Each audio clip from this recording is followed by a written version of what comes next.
یہ بھی ممکن ہے کہ وہ پراسرار فطرت کے مالک ہوں۔ ہو سکتا ہے کہ آپ کو معاملات سے الگ رکھنا ان کا مقصد نہ ہو، لیکن ان کی فطرت ہو کہ وہ اپنے مالی معاملات کی تفصیل ظاہر کرنا پسند نہ کرتے ہوں۔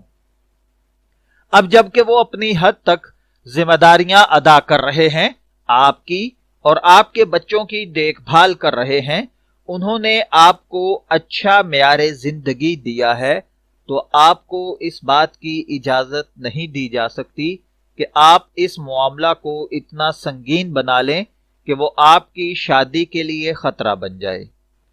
یہاں پر میں یہ تسلیم کرتا ہوں کہ آپ جیسی کسی بھی تعلیم یافتہ نوجوان بہن کے لیے اس طرح کی صورتحال قبول کرنا بہت دشوار ہوتا ہے کہ ایسی سچویشن سے اسے باخبر رکھا جائے جنہیں وہ اپنے اور اپنے خاندان سے متعلق تصور کرتی ہے۔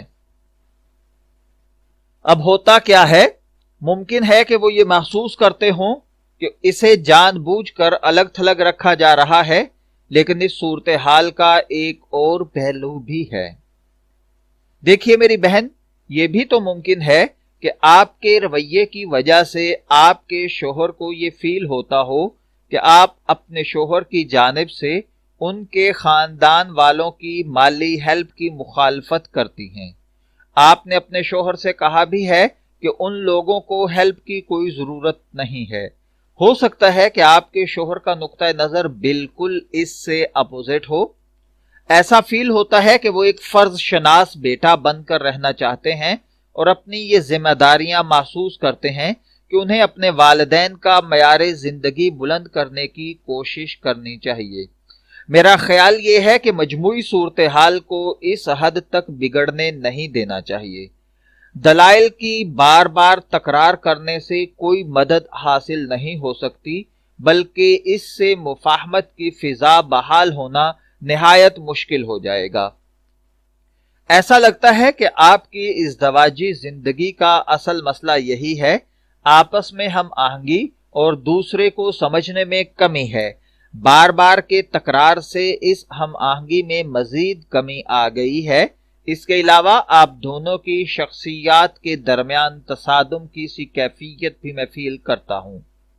میں نے محسوس کیا کہ آپ کے شوہر اچھے کردار کے مالک ہیں، جو اپنے فرائض کی انجام دہی میں پرجوش ہیں، تاہم وہ اپنی گھر کی سربراہ والی حیثیت برقرار رکھنا چاہتے ہیں، اور جب کبھی آپ اور ان کے درمیان تلخی پیدا ہوتی ہے اور بحث و تکرار ہوتی ہے تو وہ مصالحت کرنے کے لیے اپنی اس سربراہی والی حیثیت سے ذرا بھی ہٹنا پسند نہیں کرتے، اور وہ چاہتے ہیں کہ ہر مرتبہ مصالحت کے لیے پہل آپ ہی کریں۔ اس معاملے میں غالباً ان کا طرز عمل درست نہیں ہے۔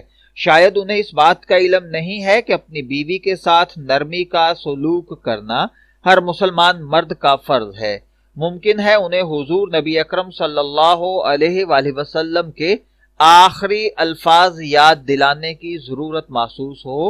حضور نبی اکرم صلی اللہ علیہ وآلہ وسلم نے اپنی امت کو 3 باتوں کا خصوصی طور پر خیال رکھنے کی تاکید فرمائی تھی۔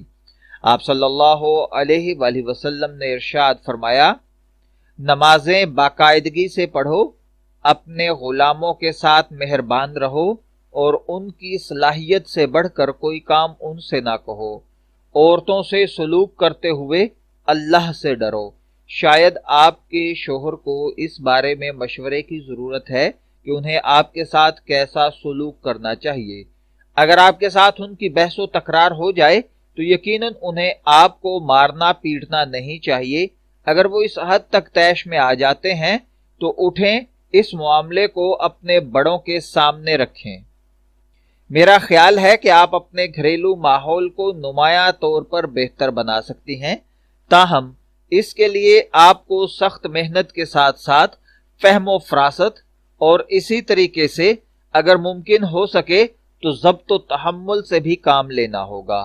سب سے پہلے آپ اپنی ازدواجی زندگی کا نئے سرے سے جائزہ لیں، اس کے اچھے پہلوؤں کا تعین کریں اور اپنے شوہر کی ان صفات کو تلاش کریں جو آپ کو پسند ہیں۔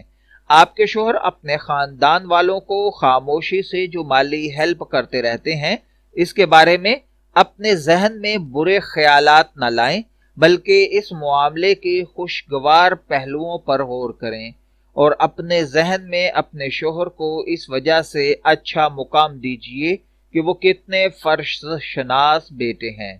آپ اپنے شوہر کی جانب سے ان کے خاندان کے افراد کی مالی مدد کے معاملے پر بحث طویل عرصے کے لیے ترک کر دیں، حتیٰ کہ آپ کے شوہر کو یہ فیل ہو جائے کہ آپ ان کے اس عمل کی مخالفت نہیں کرتی۔ جب آپ یہ کام کر چکیں تو آپ اس کوشش کا آغاز کریں کہ آپ کے شوہر گھر میں رہ کر خوشی محسوس کریں۔ جب وہ دفتر سے گھر واپس آئیں تو وہ یہ دیکھیں کہ گھر کی تمام چیزیں خریدنے سے اپنی جگہ پر رکھی ہوئی ہیں اور آپ موزوں لباس پہن کر خوشگوار موڈ میں ان کا انتظار کر رہی ہیں۔ آپ خود کو اس طرح تیار کریں گی کہ آپ اپنے شوہر کو اچھی لگیں۔ یہ باتیں آپ کے شوہر پسند کریں گے۔ جب آپ اپنے شوہر کے ساتھ کھانا کھانے بیٹھیں تو آپ دوستانہ انداز میں بات چیت کریں۔ اگر آپ کو دن میں کوئی ناخوشگوار واقعہ پیش آیا ہے اور آپ اس واقعہ کو شوہر کے علم میں لانا چاہتی ہیں تو کچھ دیر کے لیے رک جائیں تاکہ آپ کے شوہر ذرا آرام کر لیں۔ کوشش کریں کہ گھر میں آپ کے شوہر کا وقت بہت خوشگوار گزرے۔ اس طرح ماحول تبدیل ہوگا اور آپ کے شوہر پر زیادہ الفاظ استعمال کرنے کے لیے ہر وقت تیار رہیں گے۔ اپنے شوہر کے سامنے ان کے خاندان کے افراد کا ذکر اس انداز سے کریں کہ انہیں اپنی خوش دامن سے محبت کرتی ہیں۔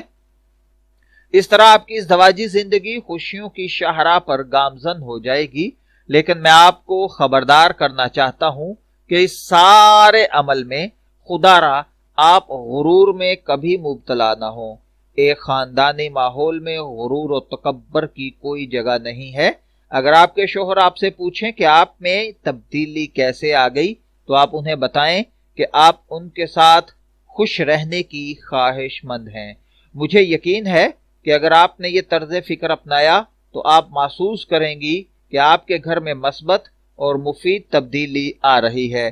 میری دعا ہے کہ آپ اپنی ازدواجی زندگی نہایت خوشگوار انداز میں گزاریں۔ اجازت چاہیں گے، پھر ملیں گے کسی نئے موضوع و گفتگو کے ساتھ۔ تب تک کے لیے اللہ حافظ۔